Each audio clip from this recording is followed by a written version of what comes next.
sure to check out Agelessgeeks.com, and if you're local in California, you can check out their store where they have cards, games, figures, and more.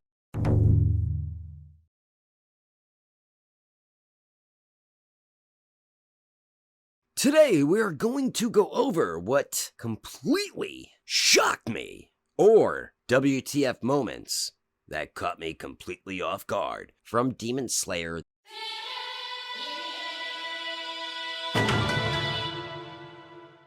So Demon Slayer isn't always super dark like some other anime. Berserk! Chainsaw Man! But they do have some extremely dark moments, and they have a ton of WTF moments that caught me totally off guard. I wanted to go over my list as I watch the anime.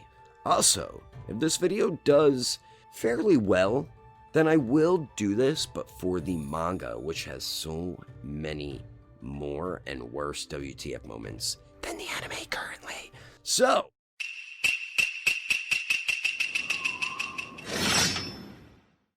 around episode 3 and 4, during Tanjiro's training, he's on his way to final selection, but only if his teacher allows it. First, he must slice a boulder in half, which to us and Tanjiro seems impossible. So as he's trying, these two teenagers around his age appear, named Sabito and Makomo.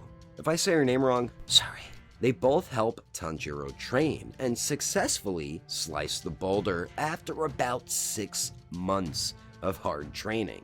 So now Tanjiro is ready for final selection. Now, as he's in final selection, he's doing pretty good. You know, he's pretty confident. Then he runs into a frightened boy running from his life away from a giant demon, which we know as the Hand Demon. As Tanjiro stands his ground, the Hand Demon notices his mask on the side of his head and recalls all of Yuridokai's students he has killed and eaten. As we go on, the Hand Demon brings up Makomo and says how he killed her, and it's the most brutal thing you hear and see. And he's telling Tanjiro in detail that he pulled her limb from limb and devoured her. And in the anime, they show a silhouette of the Hand Demon literally tearing off the poor girl's limbs. This gets Tanjiro in a rage as he attacks the Hand Demon. But then the Hand Demon starts to explain how he killed and ate Sabito. Once again, we get a silhouette of the Hand Demon holding on to Sabito's head as he crushes it, and you see the blood splatter out. Like, it's pretty graphic, but they put it in a silhouette so it wasn't as graphic. But still, you get what happened to both of those poor kids.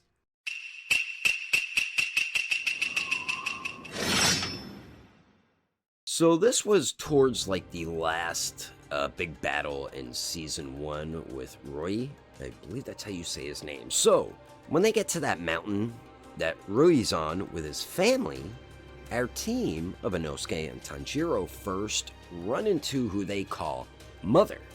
She can control people with her spider threads or webs, which is what she's doing with a bunch of lower rank Demon Slayer core members. So the first ones they encountered were very easy to take down and cut the threads, and they weren't moving as quick.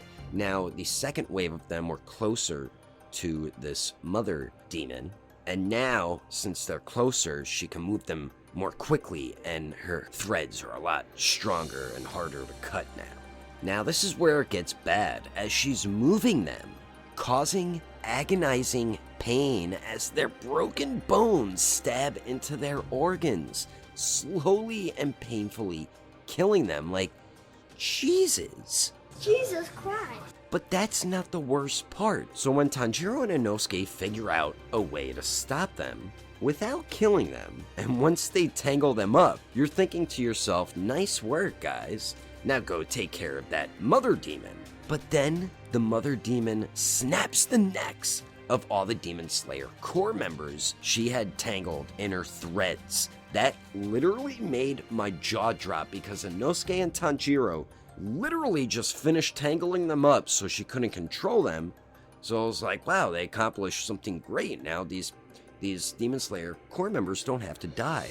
But no.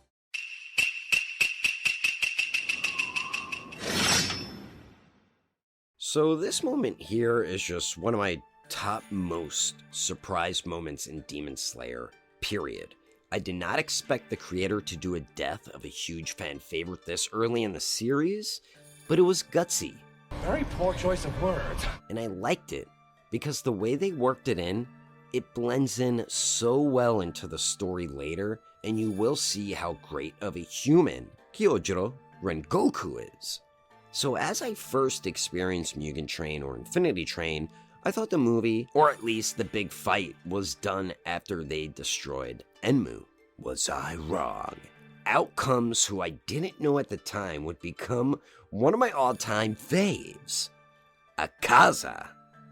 We find out he is Upper Moon 3.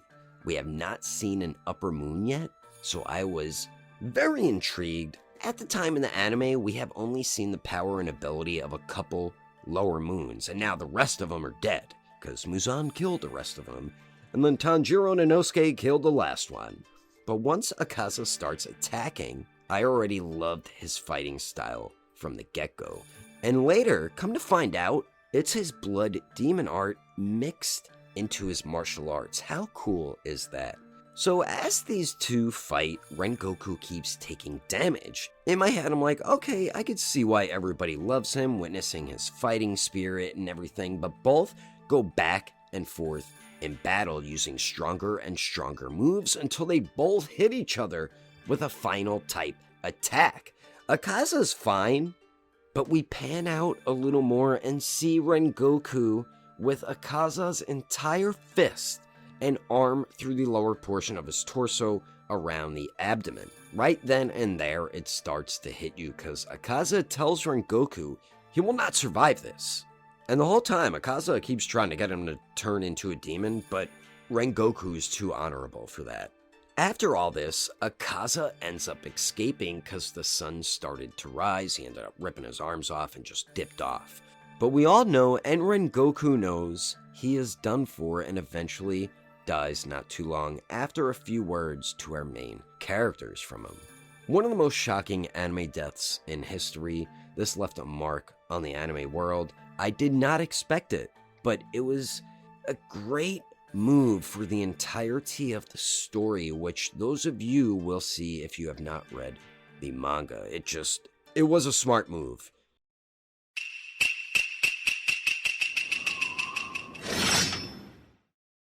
This one was just like such a screwed up backstory for both Gyutaro and Daki.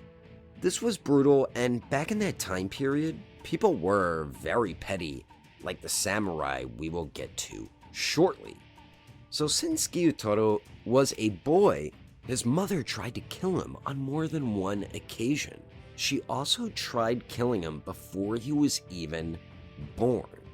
As a boy, he was always made fun of by his ugly voice and just because of how he looked. People would also throw rocks at him because he was filthy. Yume, if I say her name incorrectly, sorry, but that was Daki's name before she turned into a demon. She was all Gyutaro had, and vice versa with her. The two siblings loved each other unconditionally. Their mother did pass away at some point when they were young, and they were left on their own, starving every day and trying to figure out how to get food. Before Gyutaro was a demon, he used to collect debts for a debt collector, and he was great at it, especially with his trusty scythe or sickle. His sister, I'm just going to call her Daki, worked the entertainment district, which we all know what that is. One day she had a customer, a samurai, and an altercation happened where she ended up stabbing him in the eye with her hairpin. As Gyutaro is heading home that day, he sees smoke coming from out of a hole, and he notices his sister's charred body in there. She wasn't even dead. She was still alive and burnt alive. My God, like right there, that's very shocking to me. As Gyutaro cradles his sister, screaming upwards towards the gods, that samurai came from behind and slashed him deeply on his back, causing both siblings to fall back in the hole. So we pan up now to the samurai, and then you see a lady who runs one of the houses who pretty much told him where to find the two siblings.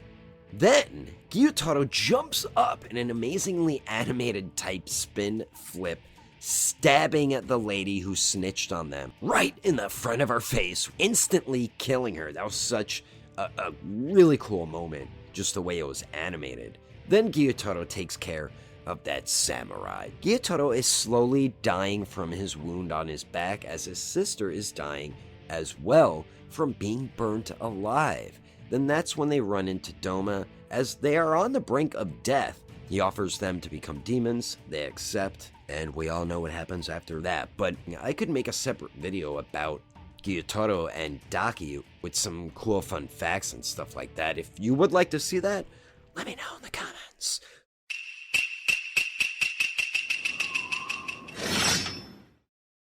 So the last WTF moment here was with my current favorite Hashira, Tengen Uzui. Once we didn't see him and Tanjiro found him, then we pan over to him with his left hand cut off entirely from his arm as he's face down on the ground. So with the history of Rengoku, I thought we might have another Hashira death on our hands. But before the episode aired, I accidentally spoiled it for myself because I needed to know. And now I'm completely obsessed with the series and I want to learn more and more and more! Oh god! Oh goodness, sorry you had to witness that. Back to the video, shall we? So eventually we find out Tengen is actually okay, and that any type of poison is nothing to Uzui.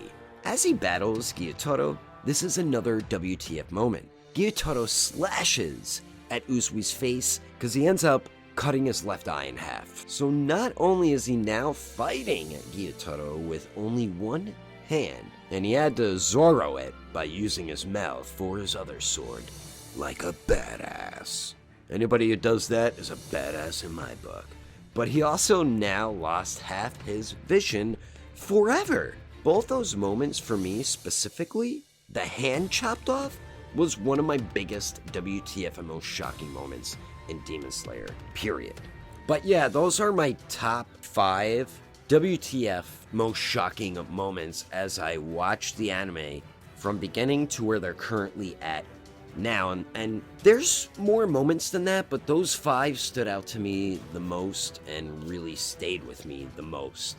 Anyway, that is the video. I hope you enjoyed me doing a video like this because I had a lot of fun doing it and making it. So thanks you guys for watching, and don't forget, I will catch you on the next episode of Daredevil 19. And I will also see you guys later. Stop it!